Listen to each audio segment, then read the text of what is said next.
जय श्री कृष्णा। राधे राधे जी। आपका हमारे सुनीता भक्ति चैनल में हार्दिक स्वागत है। तो आइए भक्तों, आज की कथा को प्रारंभ करते हैं, जो पौष मास के कृष्ण पक्ष की अध्याय 8 से लिया गया है, जिसमें भगवान सूर्य देवता की महिमा का वर्णन किया गया है। तो आइए प्रारंभ करते हैं।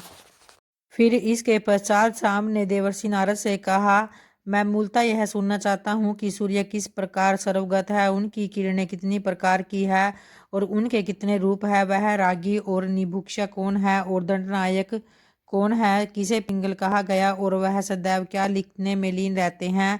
उस राजा सूर्य के द्वार पर कौन दो द्वारपाल राग और संतोष है और कौन कलमास और पक्षी हैं और सुमेरु के समान लक्षण वाला वह आकाश कौन देवता है। नगन वेश वाला वह दंडी कौन है और देवताओं में खड़े हुए देवता कौन है। हे देवर्षि, विस्तार पूर्वक मूलतः मुझे वह तथ्य बताएं। तो इस पर नारद बोले, विस्तार पूर्वक क्रमशः वर्णित किए गए सूर्य को तुम सुनो। इसके बाद सूर्य को नमस्कार करके औरों को भी बतलाऊंगा। तत्व की चिंता करने वाले ज्ञानी लोग उस तत्व को अव्यक्त कारण, नित्य, सत और असत रूप वाला, प्रधान तथा प्रकृति इस रूप में जानते हैं। परम ब्रह्मा गंध रूप रस गंध शब्द स्पर्शहीन है। वह सनातन संसार के मूल कारण के रूप में प्रकट हुआ। प्राचीन काल में वही अव्यक्त समस्त वस्तुओं को रूप देने वाला, वह अनादि अनंत अजन्मा सूक्ष्म त्रिगुणात्मक तथा उसे जगत उत्पन्न तथा उसी में लीन होते हैं। उसे प्राचीन श्रेष्ठ संपत्ति और बड़ी कठिनाई से ज्ञात होने वाला परम पद बताया गया है। उस आत्म तत्व द्वारा संपूर्ण संसार व्याप्त है। उस ईश्वर की प्रतिभा ज्ञान एवं वैराग्य लक्षण वाली है और धर्म तथा ऐश्वर्य से युक्त इसकी बुद्धि ब्राह्मी नाम से प्रसिद्ध है।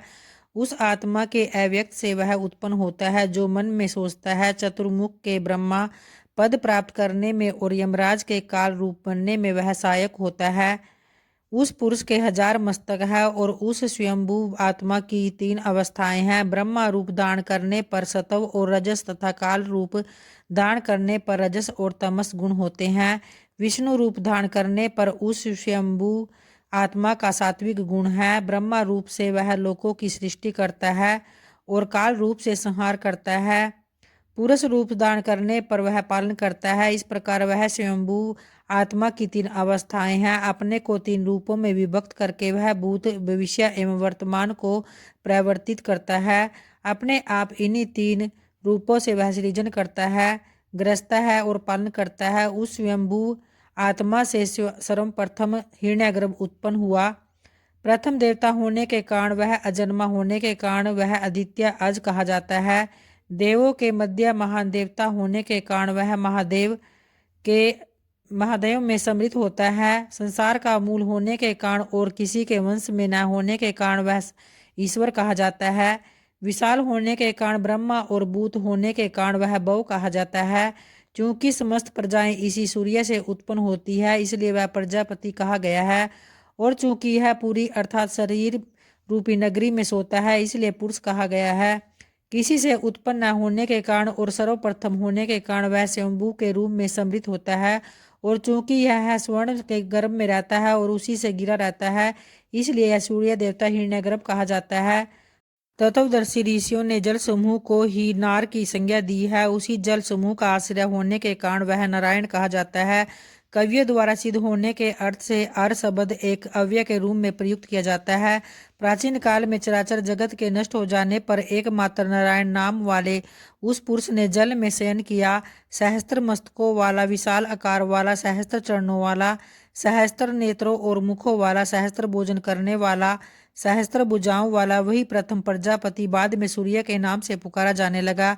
वह सूर्य आदित्य वर्ण संसार का रक्षक, अपूर्व, अकेला परम पुरुष, प्राचीन, हिरण्यगर्भ और महात्मा है। मृत्यु के पश्चात उसी का अन्वेषण होता है।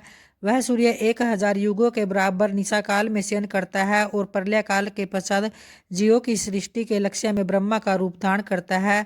सृष्टि कार्य को सोचकर पृथ्वी को जल में डूबी हुई देखकर उस प्रभु ने वाराह का रूप धारण करके जल के भीतर प्रवेश किया। इस प्रकार सोचकर पृथ्वी का उद्धार करने में समर्थ उस देवता ने महासमुद्र में डूबी हुई पृथ्वी को ऊपर निकालने का प्रयास किया था।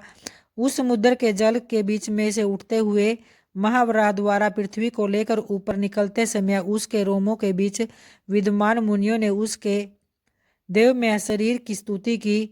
जल से पृथ्वी को ऊपर निकालकर उस देवता ने प्रजाओं की सृष्टि का संकल्प किया और अपने ही तेज के समान तेज वाले मानस पुत्रों को उत्पन्न किया।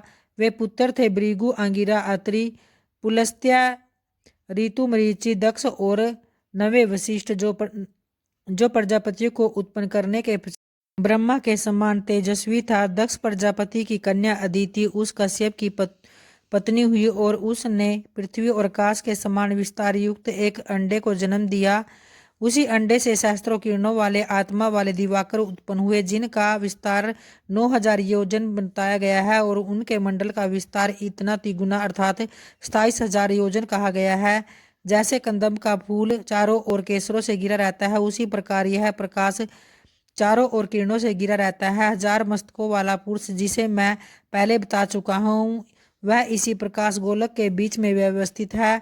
वही यह सूर्याकाश में अपनी किरणों से जल का शोषण करता है। अग्नि से गिरे हुए गड़े के समान सहस्त्र किरणों वाला यह वही सूर्य है। अपनी 1000 किरणों से वह सूर्य चारों ओर नदी, समुद्र, सरोवर और कुएं से जल ग्रहण करता है। वे समस्त किरणें मनुष्य, देवताओं और पितरों को बलि भांति धारण करती हैं। मनुष्य को औषधियों से, पितरों को स्वदा से, समस्त देवताओं को अमृत से वे किरणें संतुष्ट करती है। वह सूर्य वसंत और ग्रीष्म में 300 किरणों से तपता है और सर्द और वर्षा में 400 किरणों से जल वृष्टि करता है। हेमंत और शिशिर ऋतु में 300 किरणों से तुषार की सृष्टि करता है।